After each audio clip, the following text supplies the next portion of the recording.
This woman called 911 7 times in one day because I said, "I'm not under your HOA." Jennifer Blackwell, president of Pine Valley HOA, stood at my front gate, face flushed, voice shaking. "Mr. Reeves, you must comply, or I will call the police." And she did. On the 7th call, 2 officers actually showed up. They looked at me, then at her, unsure who was right. Mrs. Blackwell pointed at my face. "This man is violating community regulations. Arrest him." I stood still, voice calm and cold. "Officers, before you do anything, check who actually owns the land where her HOA office is built." I reached into my coat pocket and pulled out a single sheet of paper. Her face went pale. Her voice stammered. "How did you get that?" Both officers stepped back. "Drop a comment below and let me know where you're watching from." Let me explain how it all began 3 weeks earlier. It started on a Tuesday afternoon. I was standing in my home office in suburban Austin, Texas, sunlight slanting through the window onto a white envelope on my desk. The return address read, Pine Valley Homeowners Association. I opened it slowly. Violation notice. Unauthorized exterior paint color. Fine. $150 per day. Requirement repaint within 14 days. Signature. Jennifer Blackwell. I looked out at my house. Painted light gray. Exactly the color on the building permit I filed with the county 6 months ago. I had not violated anything. The real problem was this. I had never signed up for the HOA. My property was not under their jurisdiction. But Jennifer Blackwell did not know that yet. I pulled out the folder from my home purchase last year. The real estate attorney had been clear. "This property lies outside the Pine Valley HOA covenant. You are completely free." I picked up the phone and dialed the HOA office. A cold female voice answered. "Pine Valley HOA office. Jennifer Blackwell speaking." I kept my tone steady. "This is Nathan Reeves, 428 Oak Ridge Drive. I received a violation letter, but my property is not under HOA jurisdiction." There was a pause. Then her voice turned sharp. "Mr. Reeves, every property within this radius falls under our management. You may want to double-check your records." I replied calmly. "I have checked. My property is not listed in the original 1998 covenant." She snapped back. "We will verify that. But until we reach an official conclusion, you are still required to comply." I hung up and stared at the plat map in my file. One detail caught my attention. The HOA Community Center address, 450 Oak Ridge Drive, was printed on the letter. That building sat directly next to my property. Very close. Too close. I took a pen and made a small mark on the boundary line running along my lot's eastern edge. A tiny question mark appeared. Something did not add up. I did not feel anger. I only knew one thing. The truth lived in the paperwork, and I was going to find it. 3 days after the warning letter, things changed. A silver SUV is parked in front of my house every morning. The driver, a blonde woman around 50, held a camera and photographed my house from multiple angles. When I looked out, she did not look away. She raised the camera higher, making it obvious. I felt it then, a cold intrusion, like someone rifling through my personal space without permission. Jennifer Blackwell was documenting violations. That afternoon, I received emails from 3 neighbors, all HOA members. "We hope you will cooperate in resolving the paint issue. This affects overall property values." All 3 emails arrived within the same hour. Same template. Organized campaign. I did not respond. Arguing would only give them evidence of my uncooperative attitude. That evening, I drove to the Travis County Recorder's Office, the agency that stores land records. I needed to verify my property boundaries. At the research counter, a clerk helped me print 3 documents. My deed for 428 Oak Ridge Drive, the original plat map of Pine Valley from 1998.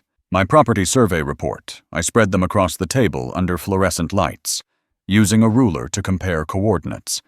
And then I saw it.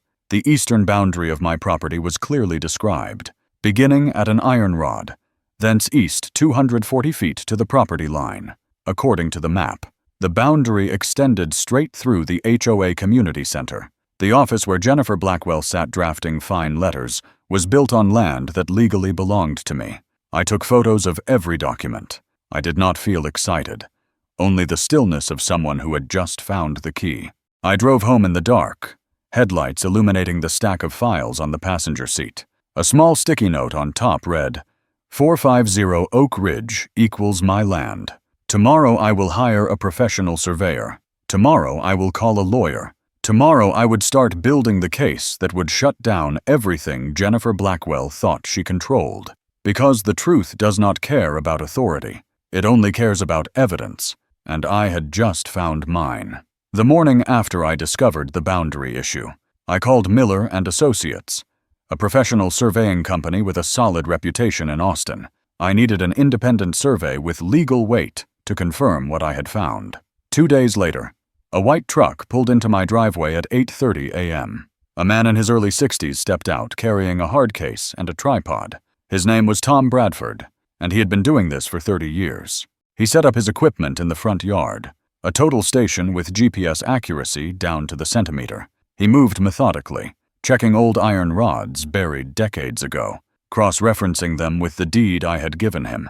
I watched from the porch, sipping coffee, saying nothing. The air was cool, the street was quiet, and I knew that in a few hours, everything would become very clear. When Tom finally finished, he came up to me holding a rolled-up sheet of paper. "Mr. Reeves, you're going to want to see this." We went inside. He spread the survey report across my kitchen table. It was printed on large format paper, stamped, and certified. The boundary line was drawn in red ink. It extended 262 feet from the starting iron rod, exactly as the original deed described, and it cut straight through the HOA community center. Tom pointed to the diagram. "You see this? Your property line runs right here. According to the deed and the original plat map from 1947, this land belonged to a family named Reeves. That building they put up in 2005, about 1,200 square feet of it, sits on your land." I felt something shift inside me. Not excitement, not anger, just clarity. I asked him, "Are you sure?" He nodded. "I've been doing this long enough to know when a boundary is solid. This one is airtight. The HOA either never checked the deed or assumed this was a common area. Either way, they built on private property without permission." I thanked him and paid his fee. He handed me 3 copies of the report, all notarized, all admissible in court. Before he left, he said one more thing. "The original deed shows Harold Reeves as the owner in 1947. Any relation?" I paused. Harold Reeves was my grandfather. He had been a farmer, owned over 40 acres in this area long before it became a residential community. When he passed, the land was divided among his children. My father inherited the parcel that became 428 Oak Ridge Drive.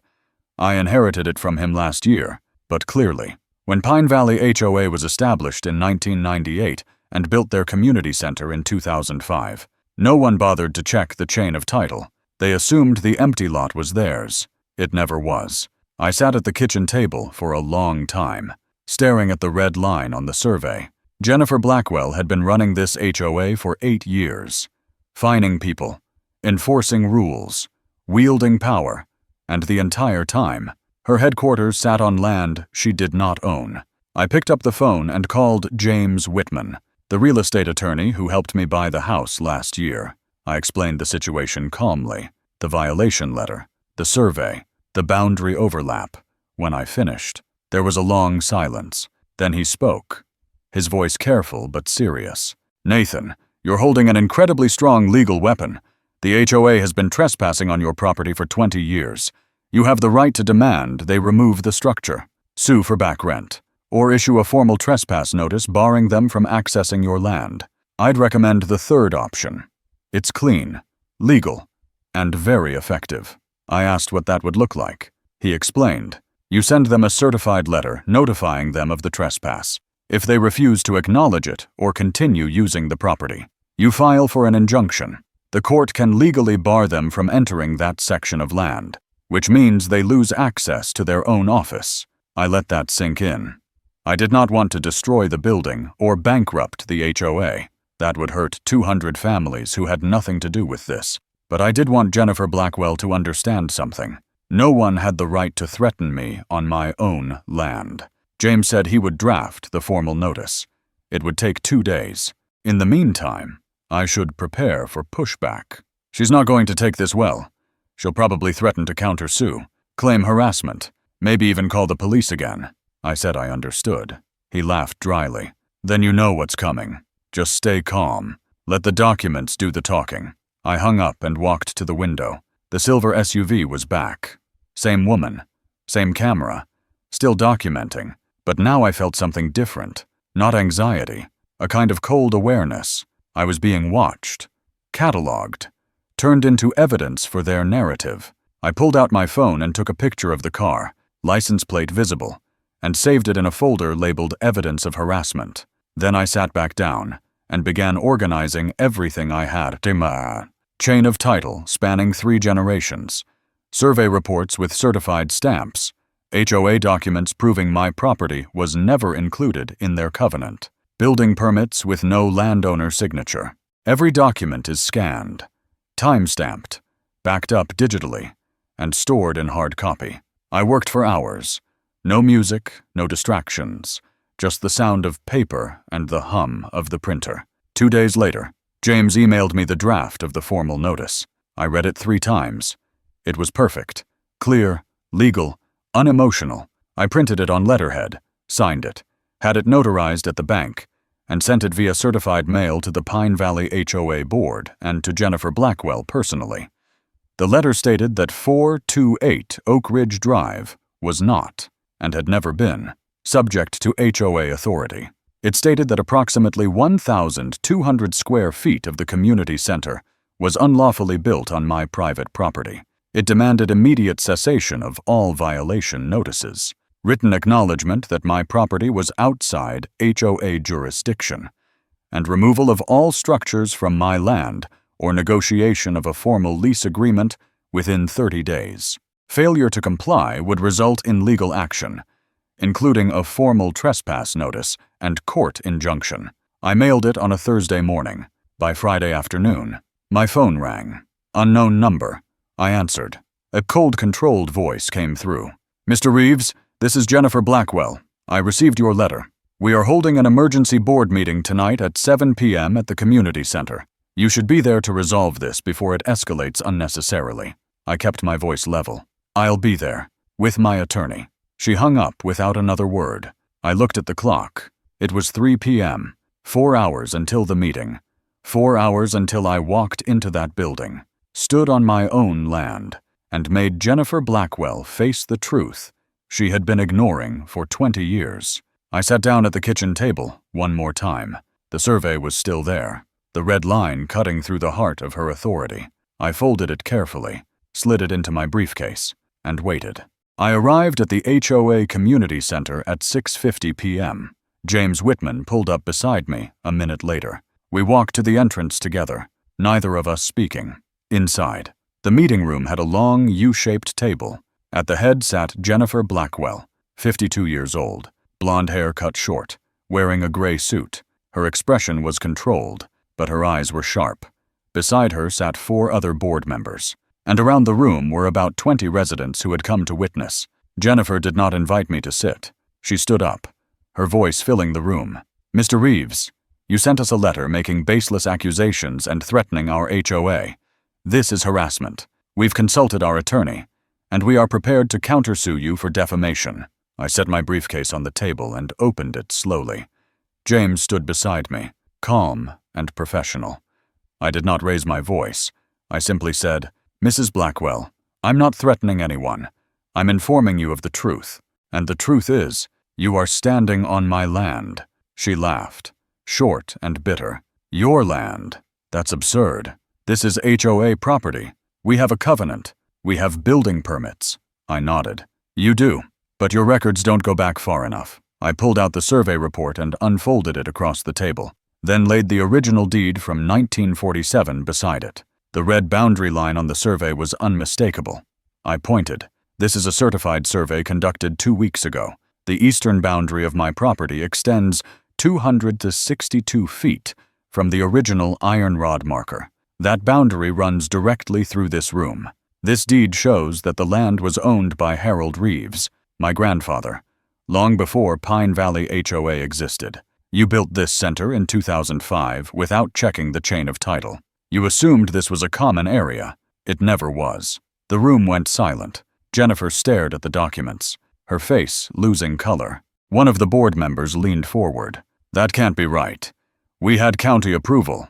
I kept my tone even. County approval for construction doesn't override property ownership. You built on land you don't own. Jennifer's hands were shaking now. She tried to recover. Even if that's true, we've been here for 20 years. We have adverse possession. We have rights. James Whitman spoke for the first time, his voice calm and authoritative. Mrs. Blackwell, adverse possession requires a good faith belief of ownership. Mr. Reeves has clear, recorded title. You do not. You have no claim. Jennifer's face flushed red. She turned to me, her voice rising. What do you want, money? Are you trying to extort us? I shook my head. I want you to stop sending me violation notices. I want a written acknowledgement that my property is not under HOA jurisdiction. And I want you to either remove your structure or negotiate a lease. You have 30 days. She stood up suddenly, her chair scraping the floor. I will not negotiate with someone threatening this community. I'm calling the police. She pulled out her phone and dialed 911, her voice loud and shaking. Yes, I need officers at the Pine Valley Community Center immediately. There is a man here threatening us and refusing to leave. I stood still. James placed a hand on my shoulder, a silent signal to stay calm. Within 10 minutes, 2 police officers arrived. They walked into the room, and the male officer spoke first. What's going on here? Jennifer pointed at me. This man is harassing our HOA. He's making false claims about our property. I want him removed. The female officer turned to me. Sir, can you explain? I handed her the survey report, the deed, and the formal notice. She read through them carefully, her partner looking over her shoulder. After a few moments, the male officer looked at Jennifer. Ma'am, do you have documentation proving ownership of this land? Jennifer stammered. We have the covenant. We have the building permit. The officer shook his head. A covenant isn't a deed. A building permit doesn't prove land ownership. This gentleman has a certified survey and a chain of title going back decades. This is a civil property dispute. We can't intervene. You need to consult a real estate attorney. The 2 officers left. The room was completely silent now. Jennifer sat down slowly, her face pale, her hands gripping the edge of the table. No one else spoke. I picked up my briefcase and looked at her one last time. Mrs. Blackwell, my attorney's office will contact you within 48 hours. If you want to negotiate a lease, I'm willing. If not, I will file for an injunction and you will lose access to this building. I walked out of the room with James beside me. Behind us, I could hear murmurs, confusion, and disbelief, but I did not look back. Outside, the air was cool, and the parking lot was lit by yellow streetlights. James turned to me. You handled that perfectly. She has no legal ground to stand on. Within a week, she'll either negotiate or resign. I nodded. The weight of it settled over me slowly. It was over, for now, but I knew Jennifer Blackwell was not the type to accept defeat quietly. I got into my car and drove home, the city lights flickering past the window. When I pulled into my driveway, I looked across the street. The silver SUV was gone, for the first time in weeks. No one was watching. I sat in the car for a moment, engine off, listening to the silence. Tomorrow, the real consequences would begin. 2 days after the meeting, my phone rang at 9 a.m. Unknown number. A calm male voice came through. Mr. Reeves, this is David Marshall. I'm the attorney representing Pine Valley HOA. I've reviewed the documents you presented. I'd like to meet with you to discuss a resolution. But we agreed to meet that afternoon at my house, at 2 p.m. A black sedan pulled into my driveway. David Marshall stepped out, a man in his mid-50s wearing a navy suit and carrying a leather briefcase. He looked tired. We sat at the kitchen table, and he opened his briefcase, pulling out a thick folder. He placed it on the table and looked at me directly. Mr. Reeves, I've spent the last 48 hours reviewing every document related to this case. The deed, the survey, the covenant, and the building permits. I have to be honest with you. You're right. The HOA made a serious error when they built the community center. They assumed the land was a common area, but never verified the original chain of title. Your family has owned that parcel for decades. Now the HOA office sits on land you legally own. I stayed silent, letting him finish. David sighed. Jennifer Blackwell has been running this HOA for 8 years. She operates on the assumption that HOA authority is absolute. She never imagined someone would challenge her with this level of documentation. Now we're facing a situation where our headquarters is technically on your property. He looked down at the folder. We have 2 options. You demand we tear down the structure, which would bankrupt the HOA and harm 200 families. Or we negotiate a lease agreement with you for long-term use of the land. I leaned back in my chair. This was the moment I had anticipated. I did not want to destroy the community. I just wanted respect, acknowledgement, and an end to the abuse of power. I spoke carefully. I'm willing to negotiate a lease, but I have conditions. The HOA must publicly acknowledge in writing that my property is not under HOA jurisdiction. All violation notices and fines issued to me are void.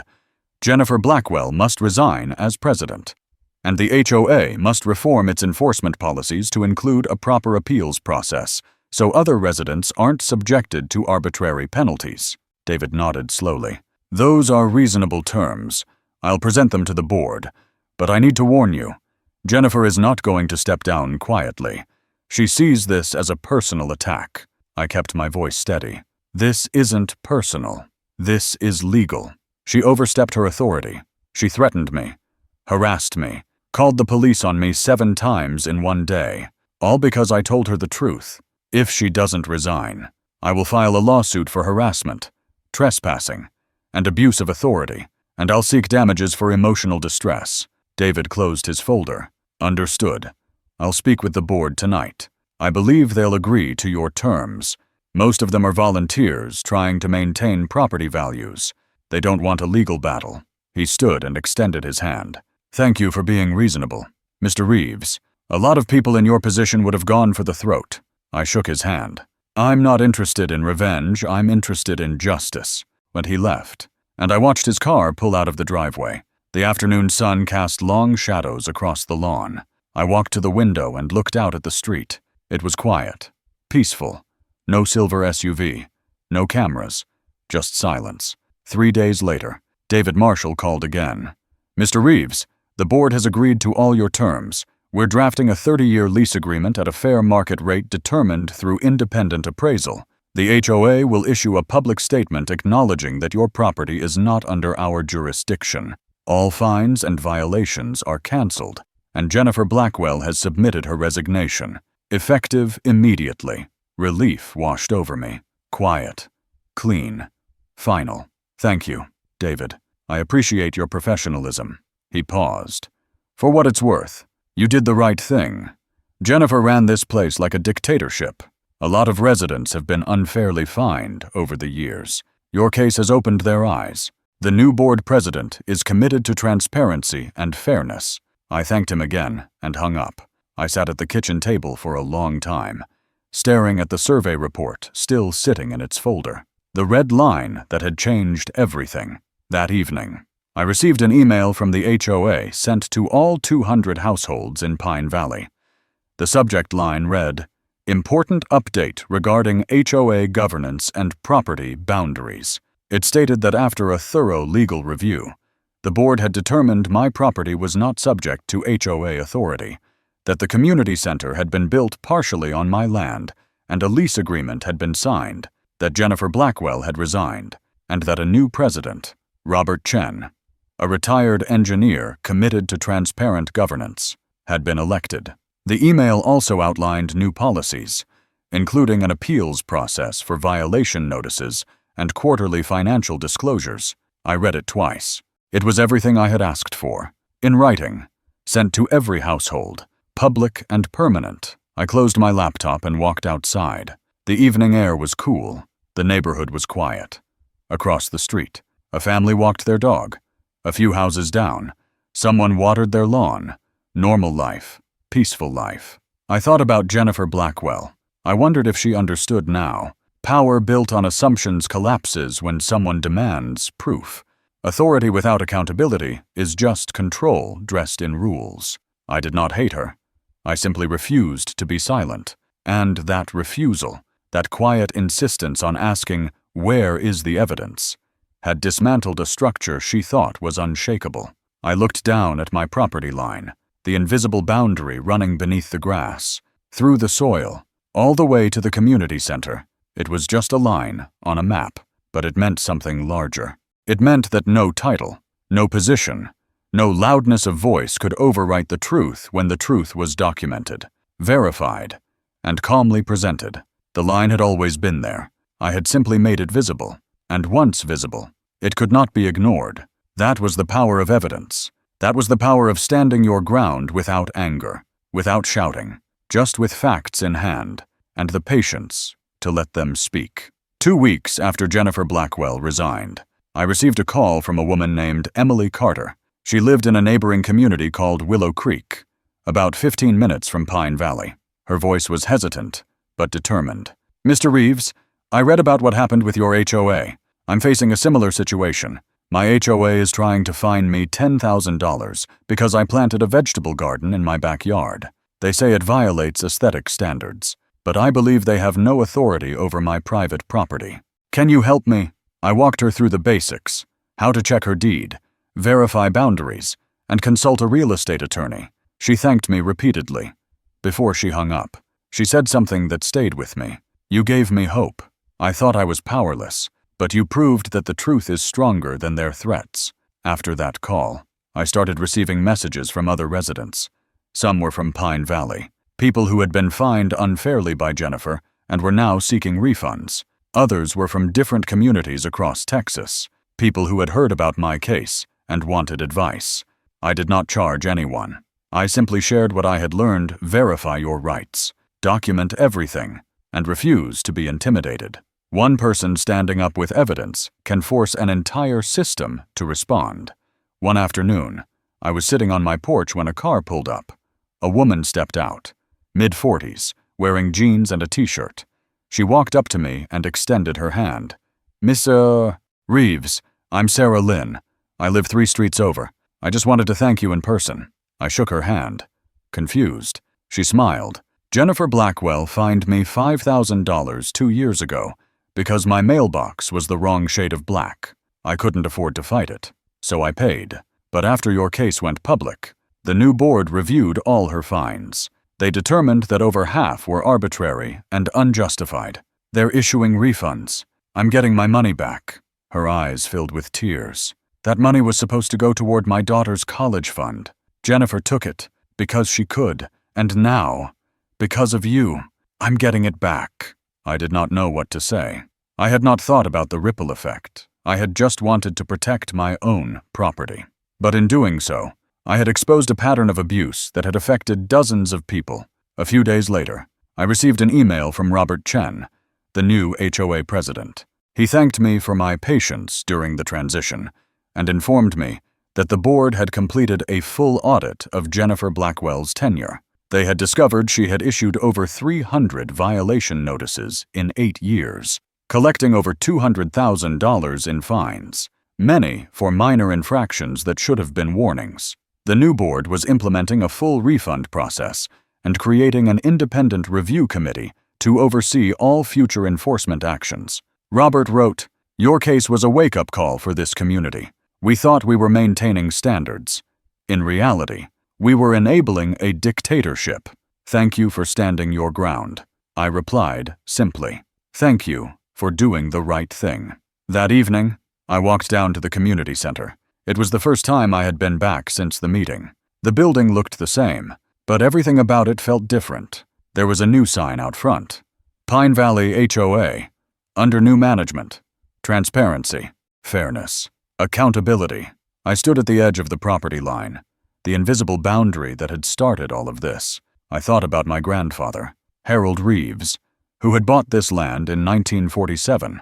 He had been a farmer, a man who believed in hard work, honesty, and standing up for what was right. He never imagined that decades later, his grandson would use that same piece of land to challenge a system built on assumption and fear. But that was the legacy he had left me. Not just property, but the principle that truth, when backed by evidence, cannot be defeated. I walked back home as the sun set. The sky turning orange and pink, my phone buzzed.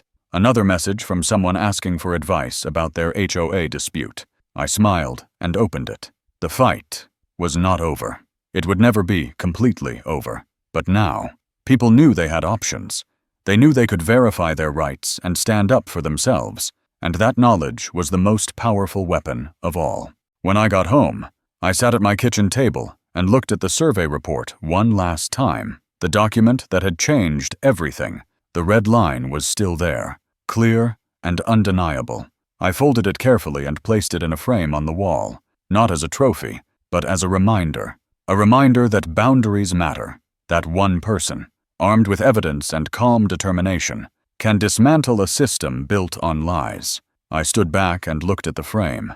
The red line cut through the drawing of the community center, stark and uncompromising. It was just ink on paper, but it represented something far larger. It was proof that no title, no position, no amount of intimidation could erase the truth when the truth was documented and defended. Jennifer Blackwell had called the police 7 times in one day because I said 5 words. "I'm not under your HOA," and those 5 words, backed by a single survey report, had brought down an empire built on fear. That was the power of standing your ground. That was justice. 3 months after the dust settled, I received an email from Claire Donovan, a reporter investigating HOA abuse cases across Texas, who wanted to feature my story in a piece about overreach and accountability. I hesitated at first. I had never sought publicity. But then I thought about Emily Carter, Sarah Lynn, and all the others who had reached out to me. If sharing my story could help more people understand their rights, then it was worth doing. I agreed to meet her at a coffee shop the following week. Claire was in her 30s, sharp and professional, with a notebook full of questions and a recorder on the table between us. She asked me to walk through the timeline. I told her about the violation letter, the boundary discovery, the survey, the meeting where Jennifer called the police 7 times, and the resolution. Claire's pen moved rapidly across the page. "So she called 911 7 times in a single day just because you told her you weren't under HOA jurisdiction." I nodded. She believed her authority was absolute. When I challenged it with evidence, she escalated to intimidation.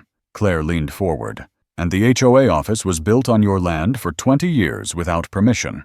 I nodded again. "They never checked the original chain of title. They assumed the land was theirs. But assumption is not ownership." She underlined that sentence twice. A week later, the article was published. It was titled, "When HOAs Overstep How One Homeowner's Property Survey Brought Down a Dictatorship." The piece included my story, interviews with Sarah Lynn and other residents, and legal analysis explaining how HOAs often operate beyond their authority because most homeowners do not challenge them. The article went viral locally. Within days, I received dozens of emails and calls from people sharing their own stories. One man told me his HOA had fined him $15,000 for parking his work truck in his driveway. Another woman said her HOA threatened foreclosure because she painted her front door the wrong shade of blue.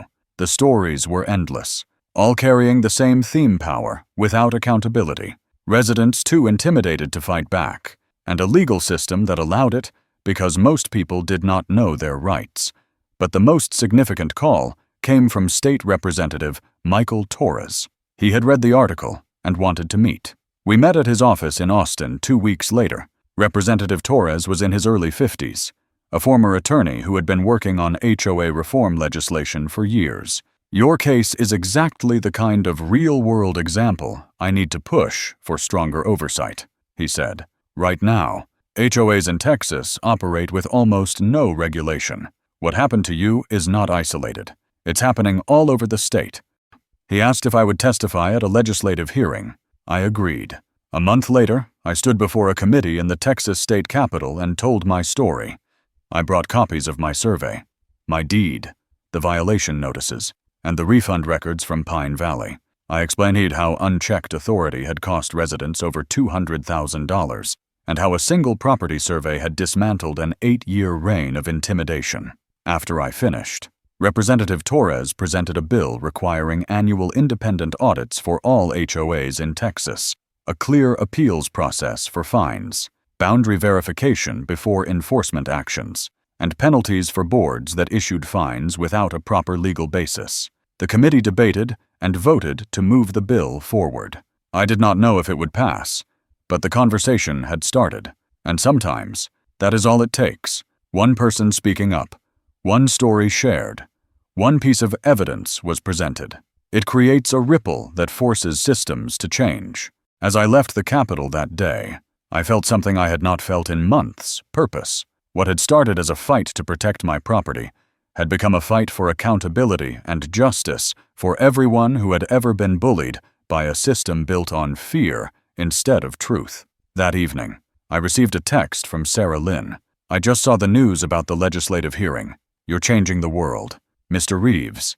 I smiled and replied, "I'm just telling the truth. The world is changing itself." A few weeks later, I was walking through my neighborhood when I saw a "for sale" sign in front of Jennifer Blackwell's house. I stopped and stared at it for a moment. She had not been arrested or sued, but she had lost something far more valuable: her reputation, her position, her sense of control. In a community like Pine Valley, that was everything. I kept walking, the evening air cool against my face. My phone buzzed. Another message from someone asking for advice about their HOA. I opened it and began typing a response. This was my life now, not by choice but by necessity. Once you stand up and win, people look to you as proof that standing up is possible. And maybe that is the real power of justice. Not just winning your own fight, but showing others that they can win theirs, too. I thought about my grandfather again. Harold Reeves, the farmer who bought this land in 1947. He had worked hard, saved money, and built something he could pass down. He had believed in ownership, in boundaries, in the idea that what you earn, you protect. And now, 78 years later, his grandson had protected that legacy not just for himself, but for everyone who believed that truth should matter more than power. I looked up at my house, the light gray paint that had started all of this. It was just a house, just a piece of property, but it had become a symbol that you do not have to accept injustice. You do not have to bow to authority that has no legal basis. You just have to ask one question, prove it, and if they cannot, then they have no power over you. That night, I stood in my driveway and looked at the framed survey hanging inside through the window. The red line was still there, cutting through the community center. Stark and undeniable. It was just ink on paper, but it represented something far larger. It was proof that no title, no position, no amount of intimidation could erase the truth when the truth was documented and defended. Jennifer Blackwell had called the police 7 times in one day because I said 5 words. "I'm not under your HOA." And those 5 words, backed by a single survey report, had brought down an empire built on fear. The silver SUV never came back. The violation letters stopped. The neighborhood was quiet again. But the change ran deeper than silence. People walked taller now. They asked questions. They checked their deeds. They knew their rights. And that knowledge, that shift from fear to awareness, was the most powerful victory of all. I turned and walked back inside. Tomorrow, another call would come. Another person is facing the same fight, and I would tell them what I had learned. Stand your ground. Document everything. Let the truth speak, because in the end, the truth does not need to shout. It does not need to threaten. It just needs to be proven. And once it is, no one can ignore it. That was the lesson. That was the legacy. That was justice. And it all started with a single red line on a map. 6 months had passed since the day I stood in that community center and watched Jennifer Blackwell's authority collapse under the weight of a single document. Life had returned to normal, or at least a new version of normal. I still received calls and messages from people across Texas, people fighting their own battles against HOAs that had overstepped their bounds. I answered everyone. I shared what I had learned. I reminded them of the most important truth I had discovered through this entire ordeal. The system only has power over you if you do not ask for proof. The moment you demand evidence, the moment you verify your rights, the entire structure changes. Most authority is built on the assumption that people will not question it. But when you do question it, calmly and with documentation, you take back control, not through anger or confrontation, but through the quiet strength of knowing what is legally yours and refusing to let anyone tell you otherwise. One afternoon, I was sitting on my porch when a young couple walked up my driveway. They introduced themselves as the new owners of Jennifer Blackwell's old house. They had heard about what happened and wanted to thank me personally. "We almost did not buy in this neighborhood because of the HOA horror stories," the husband said. "But when we learned that the board had reformed and that residents now have real protections, we felt safe moving here." His wife smiled. "You did not just fight for yourself. You fought for all of us." I thanked them and watched as they walked back to their new home. That was when it truly hit me. The fight had never been just about my property. It had been about drawing a line, literally and figuratively, between what is right and what is assumed. And once that line is drawn clearly, it protects everyone who comes after. I thought about my grandfather one last time, Harold Reeves, standing on this same land 78 years ago, planting seeds and building something that would last. He had drawn his line with a plow and a deed. I had defended it with a survey and the truth. And now, that line stood as a reminder for an entire community that power without legitimacy is just noise. The red boundary line was still hanging on my office wall. I looked at it every day, not as a trophy, but as a symbol of something larger, a reminder that justice does not require shouting. It does not require threats or intimidation. It only requires one thing: the courage to ask, "Prove it," and the patience to wait for an answer that never comes from those who have built their authority on lies. If you are facing a similar fight, whether it is with an HOA, a landlord, or any system that claims power over you without proof, remember this: check your deed, verify your boundaries, document everything, stay calm, and never, ever accept authority that cannot provide evidence. Because the truth, when it is backed by facts and presented without fear, is the most powerful weapon you will ever hold.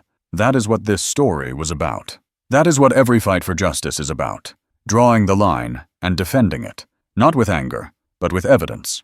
If this story resonated with you, if it gave you hope, or taught you something about standing up for your rights, I encourage you to support the Karma Neighbors channel. This is where real stories of accountability, justice, and standing your ground are shared so that others can learn and find the courage to do the same.